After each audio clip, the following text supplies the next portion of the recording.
Mais de l'autre côté de Marseille, à l'autre bout de la Méditerranée, il y a la Corse. Et pour Bastia, le rêve devient maintenant une réalité. L'impossible devient possible. Sans doute, vous avez vu et revu les images, les phases essentielles du match qui a opposé cette semaine l'équipe de Bastia à celle de Zurich. Vous allez encore les revoir, mais nous avons voulu en quelque sorte vous montrer ce qui a pu vous échapper plutôt, à commencer surtout par l'environnement. Alors tout de suite à Furiani. Derrière ce chemin de terre, derrière ce bosquet, se cache le stade d'un finaliste européen. Et ce parking, c'est son terrain annexe.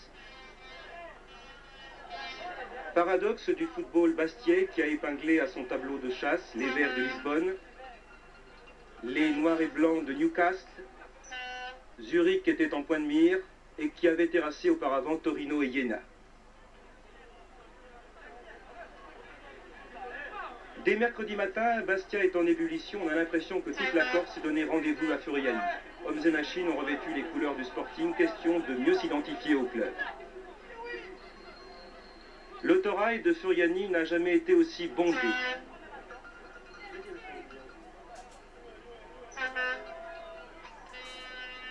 Quant aux guichets, ils sont déserts car la quasi-totalité des billets se sont enlevés le premier jour. L'atmosphère, elle, est brûlante, bien que l'on ait sorti les parapluies. Et l'on est venu de partout pour assister à l'événement. Certains ont même franchi la Grande Bleue.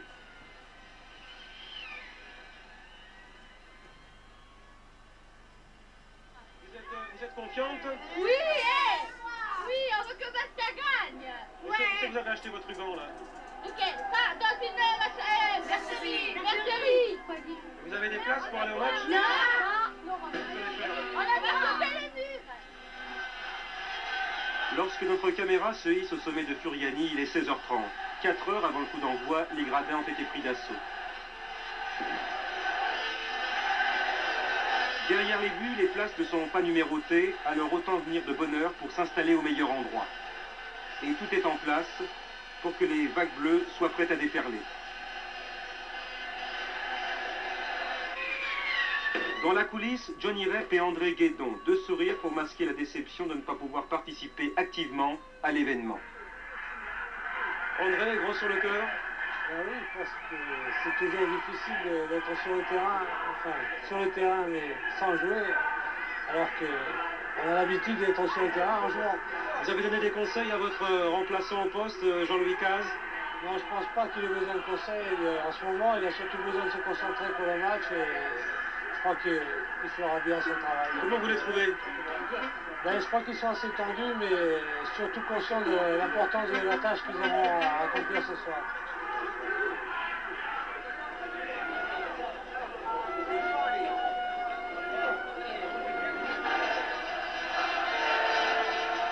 Escorte officielle réduite pour celui qui va officier, l'arbitre anglais Mr. Partridge.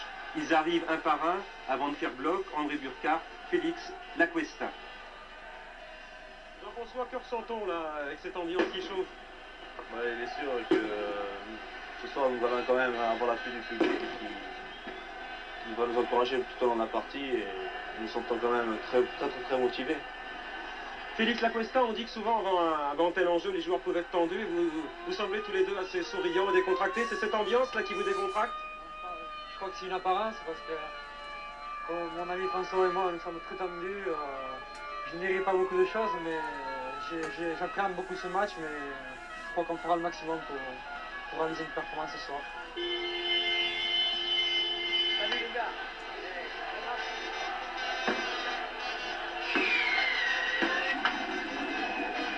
Les Suisses arrivent à Furiani, bien plus tard, presque au dernier moment. Sans doute pour échapper le plus longtemps possible à l'ambiance volcanique. Que se passe-t-il alors dans la tête d'Elzener, de Ponte ou dans celle de Meyer? Dans ce cas, mieux vaut être 11 que tout seul. On se sent un peu mieux lorsque l'émotion est partagée.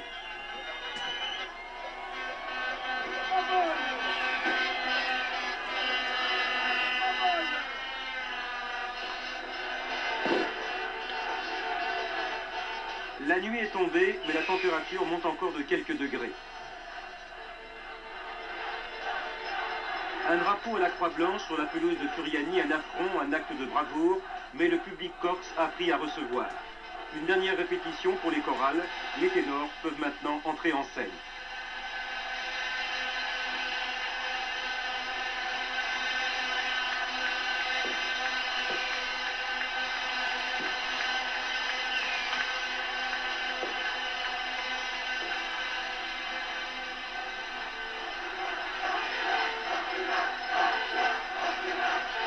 Bastia en finale, séance de public de Furiani, elle y parviendra, mais après un match très crispant pour les nerfs.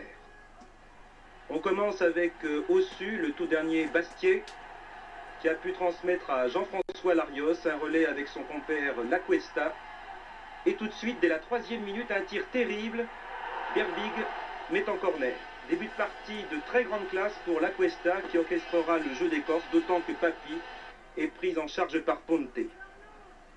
Bastia dominait, mais il manquait un peu de fraîcheur et de réussite, et Zurich faisait alors planer une menace constante, surtout sur ses contre-attaques. Ici, celle du jeune et brillant numéro 6, Herman, une course de 50 mètres, ponctuée par un tir, mais Yard est bien sorti.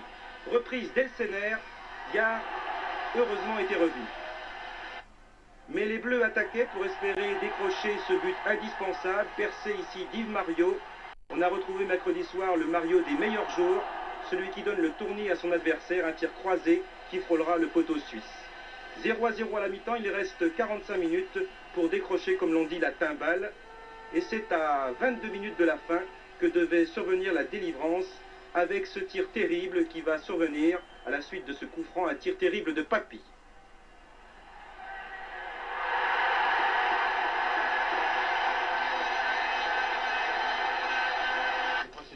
Qui a gagné, et quel que soit le joueur qui marque le but, je crois que il y a toujours 11 perdants, 11 gagnants, mais je ne crois pas que ce soit un seul gars. Je crois que la balle m'est venue sur le pied, c'est moi qui ai marqué, mais ça aurait pu être quelqu'un d'autre. Vous pouvez nous raconter dans le détail l'action, vous vous en souvenez? Oh non, enfin, je ne m'en souviens plus très bien. La balle m'est passée devant, j'ai frappé.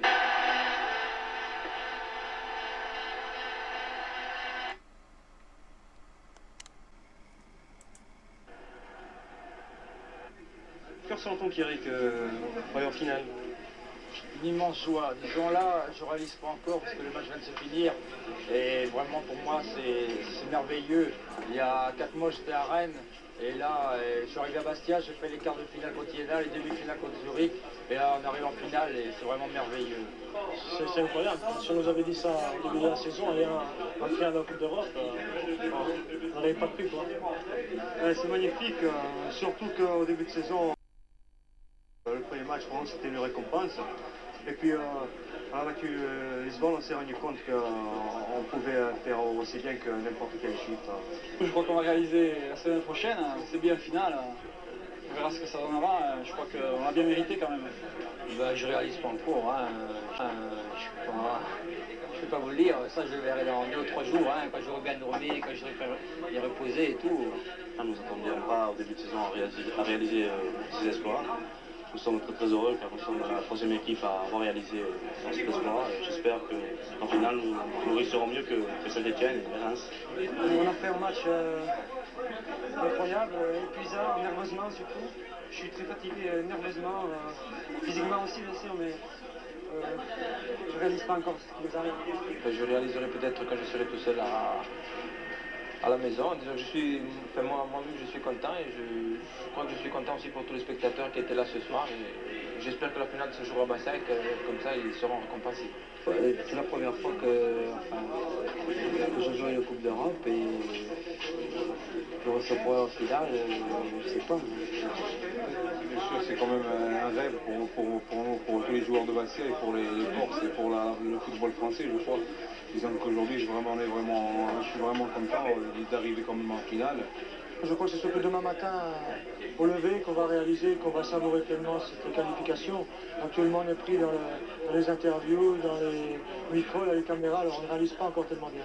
Et je crois que c'est surtout extraordinaire pour tous ces Corses qui ont toujours cru et qui sont récompensés par ce match ce soir et cette finale qui est maintenant qui est là et qu'on va jouer. Après s'être dépensé de la voix sur les gradins, les supporters bastiais vont donner de l'avertisseur durant toute la nuit. Et autour de la place Saint-Nicolas, c'est la fête, un concert de klaxons et de pétards. Beaucoup voudraient que ce ne soit là qu'une simple répétition avant de recommencer à l'issue d'Eindhoven.